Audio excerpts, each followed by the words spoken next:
So ito po yung setup namin ng aming misting system para dun sa mushroom. Binili namin to sa Lazada. Itong kasama tong pump at saka itong adapter. Pero itong timer ay hindi po. Programmable itong timer namin ng kung gusto niyo ng araw-araw o every other day at particular na oras. So ngayon dapat mag-on siya ng 11 o'clock. Mag-on yan para magbigay ng mist, no? So nakaset po yan every day.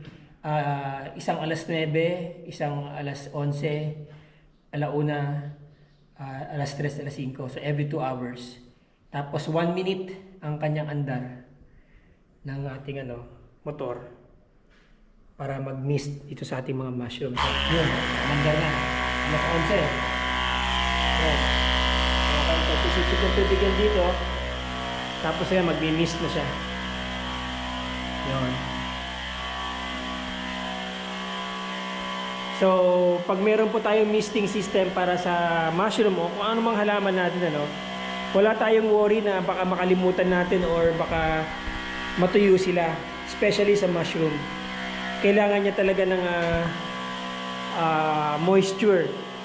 Lalo na ngayon, mainit. Nasa tabi kami ng dagat. Tapos mahangin. So, mabilis silang matuyo.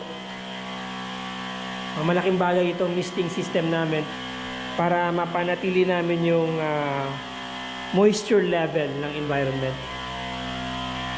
So kung gusto nyo mag-avail lang din ito po ay 18 feet, meron din mga 9 feet lang. O yun, after 1 minute, okay na siya, 11:01, ayos na. So yung ganun na mist, eksakto lang po yun para naman hindi ma-over naman sa basa yung mga mushroom. So after another 2 hours, magkakaroon na magmi-mist na naman yan. Titignan namin yung sa ganung klaseng setup kung maganda yung growth ng mushrooms every 2 hours.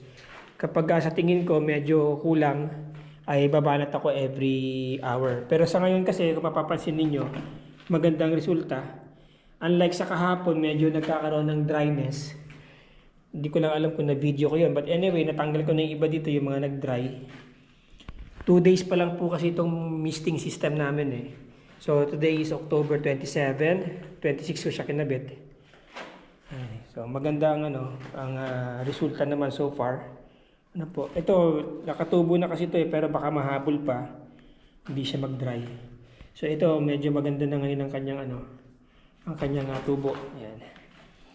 At maganda naman po yung mycelium, Although yung iba hindi pa kumakalat ng gusto. So baka nga kasi kinukulang sa moisture. Okay. So ngayon may misting system na kami. So ganito itsura niyan. So every half meter meron siyang node. Yan. May node siya. 18 meters po yan. At nakita niyo naman maganda ang pagmi-mist niya. So brass po itong nozzle niya. Pwede niyo siyang i-adjust. Tatanggalin niyo lang to.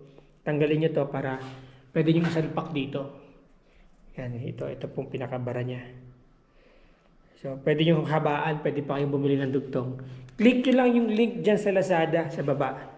Kung gusto niyo ng misting system, mura lang po yan. Malaking bagay. Tapos ito po, click niyo lang din dyan sa link para makita niyo meron kayong timer. Para hindi maya-maya, pupuntahan niyo para paandarin. Pag nakita niyo kagayang ganito, mainit, napansin niyo na mainit ang panahon, pwede nyo pong iset yung timer every day. Pwede nyo rin siyang iset every other day or once a week. Mag-on po yan sa particular na oras na nilagay niyo. So, ang timer niyan, meron kayong 10 settings. On and off. Yan. 10 settings, pwede pa kayo maglagay. Up to 10 settings. Ewan ko lang yung iba na mga timers, baka mas more than 10 settings po. Pero yan okay na. 5 oras lang naman. 5 on and off lang naman ang kailangan ko sa isang araw . So, there you go mga kabutswals. Obserbahan natin yung growth ng mushroom namin in coming days kung maganda ang kanyang effective yung misting system namin. So So plano rin namin maghalo ng konting nitrogen dun sa tubig. Dahil lang pagkain talaga ng mushroom nitrogen. Pero konting-konti lang. Konting-konti lang. Ayan. Baka sakaling pwede pa namin palakihin to. Gusto namin ma-achieve yung talagang malaki. Okay. So that's it. Ako'y uuwi muna. Salamat po sa mga nanood. At salamat po sa mga nag-subscribe. Let's be grateful every day. Buti sa wala, butsawan.